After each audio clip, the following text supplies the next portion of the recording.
is here! Yay! Great job. I am Sean Sullivan, and today I will be reciting The Color of Words by Lafcadio Hearn, 1893. Because people cannot see the color of words, the tints of words, the secret ghostly emotions of words, because they cannot hear the whispering of words, the rustling of the procession of letters, the dream flutes and dream drums that are thinly and weirdly played by words. Because they cannot perceive the pouting of words, the frowning and fuming of words, the weeping, the raging, the rioting and racketing of words. Because they are insensible to the phosphorusing of words, the fragrance of words, the noisomeness of words, the tenderness or hardness, the dryness or juiciness of words, the interchange of values in the gold, the silver, the brass, and the copper of words. But is that any reason why we should not try to make them hear, to make them see, to make them feel? Why shouldn't the people be forcibly introduced to foreign words as they were introduced to tea and coffee and tobacco? I write to beloved friends who can't see color in words, can smell the perfume of syllables and blossom, can be shocked by the fine elfish electricity of words, and in the eternal order of things, words will eventually have their rights recognized by the people. Ooh. So, Lafcadio Hearn was he was born on he has a few languages underneath his belt. He was born on a Greek island of, the name was Lefkada, and sadly, where he learned his native language of Greek, and sadly throughout his childhood he was abandoned by his family. His dad became a surgeon, and his mom just left him with his aunt.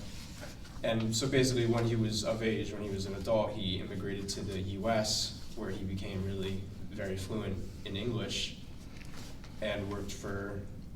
He was a newspaper reporter in places like Cincinnati and New Orleans, and then he takes a huge leap and he moved to Japan, where he became a Japanese citizen and became very fluent in Japanese. And so once he had all of these different languages that he knew, he started to translate workings and pieces of writing from each culture from one to another. And basically in all of this time that he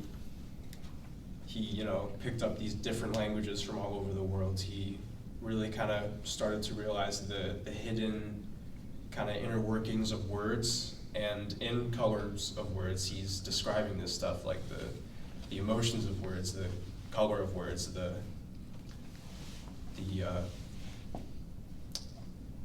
touches words have, certain type of, just basically the hidden language that is within each of our languages. And my favorite line is, why should the people not be forcibly introduced to foreign words as they were introduced to tea and coffee and tobacco? Was, why shouldn't people understand these hidden aspects of our languages that really end up painting how we view one another? And I thought that was really interesting. That's it. What were there any lines that were hard? That your tongue got stuck on when you were learning them? Or which ones? Which ones did you tell me? Probably when he's asking the questions, like, why should the people not be forcibly introduced to foreign words, or is that a reason why we should not try to make them see, hear, feel? I feel like, yeah, that was definitely a little hard, but I got it. Who would benefit from hearing this text? I feel like pretty much anyone, really, of any language too, because he's really talking about, he's really trying to like bring the languages together because they're really kind of, you know, all the same in a way. Obviously they're different, they're very different from each other, but they have these different hidden aspects to them that really just kind of make them more connected than you would think. Thank you.